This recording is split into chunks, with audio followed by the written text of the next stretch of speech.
ফের বিস্ফোরক উপেন বিশ্বাস।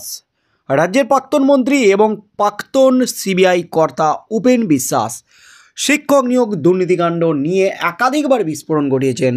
এই উপেন বিশ্বাস সত্যরঞ্জন কাণ্ডের একেবারে পর্দাফাঁস করেছিলেন উপেন বিশ্বাস, যার মাধ্যমেই গ্রেপ্তার হয়েছেন চন্দন মণ্ডল ওরফে সত্যরঞ্জন। শিক্ষক নিয়োগ দুর্নীতির পর্দাফাঁস করতে সাহায্য করেছিলেন এই উপেন বিশ্বাস। এবার মুখ খুললেন রেশন দুর্নীতিকাণ্ড নিয়ে। এই মুহূর্তের সবচেয়ে বড় খবর, রেশন দুর্নীতিকাণ্ড নিয়ে এবার যা বললেন তাতেই কিন্তু হুলস্থুল রাজ্য রাজনীতি। বিচিত্র, সরকারের 450 কোটি বালু বাকিবুড়ের পকেটে, চার্জশিটে অভিযোগ।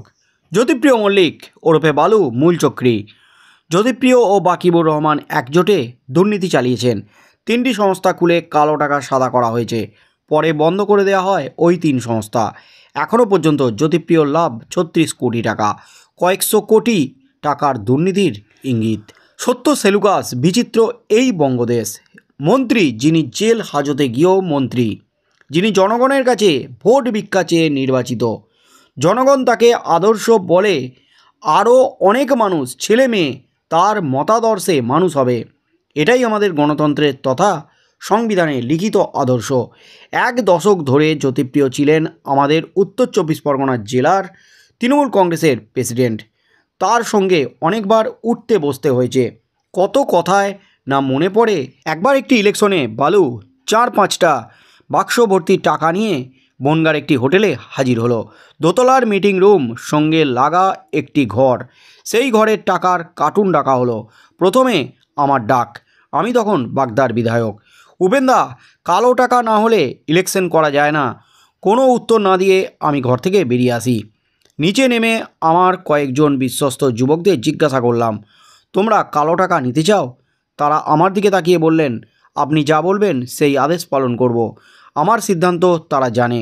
তবুও বললাম, যেরকম 2011 সালে আমার ইলেকশনের সময় কালো টাকা নেয়নি, তেমনি এই নির্বাচনও নেব না। উপরে না উঠে আমরা বাগদা রওনা হলাম। আমার অনুগামীরা বনগা ও অন্যান্য বাগদা ঢুকবার রাস্তায় পালা করে পাহারা দিল, এই বলে আমাদের পার্টির মধ্যে কিছু দুর্নীতিপরায়ণ নেতা ব্যক্তিরা আছে, তাদের মাধ্যমে কালো টাকা না ঢোকে। মিটিং ডাকা হলো, কি করে আমরা নির্বাচনের খরচার জোগাড় করব।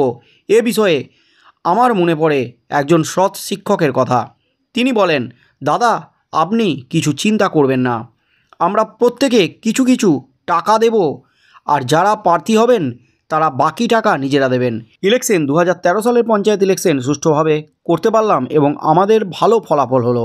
পঞ্চায়েত আমাদের হাতে ছিল না, আমরা এবার পঞ্চায়েত পেলাম। ক্যাবিনেটে মাননীয় মমতা ব্যানার্জি প্রশংসা করলেন। তেমনি তখনকার সময় তৃণমূলের মুখ্য পরিচালক মুকুল বারাসতে জেলা মিটিংয়ে আমাকে প্রশংসা করলেন। প্রণাম, ডক্টর উপেন্দ্রনাথ বিশ্বাস, বিধাননগর।